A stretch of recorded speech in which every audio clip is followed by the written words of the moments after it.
Καταρχήν, πριν ξεκινήσω την κουβέντα μου για τον αγώνα, θα ήθελα για ακόμα μια φορά να συγχωρηθώ την οικογένεια του Κίδης, γιατί ήρθαμε σε ένα γήπεδο που πραγματικά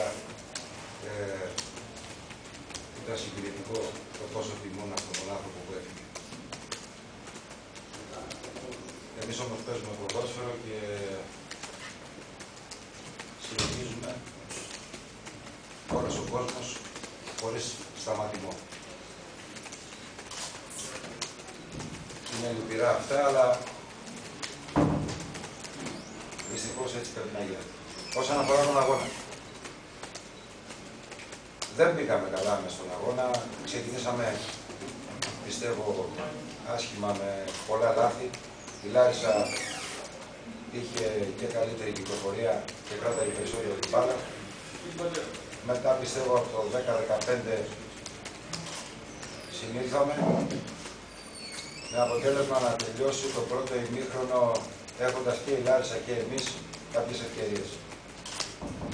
Ένα δεύτερο ημίχρονο που σταθήκαμε καλά, σταθήκαμε επιθετικά. Ένα δεύτερο ημίχρονο το οποίο από κάποιο σημείο και μετά είχε ένα ρυθμό αρκετά επιθετικό, θα έλεγα, και από τις δύο ομάδες, που πραγματικά και η Λάρισα και εμείς θέλαμε την νίκη. Δεν θα πω αν ήταν δίκαιο το αποτέλεσμα να είναι χ.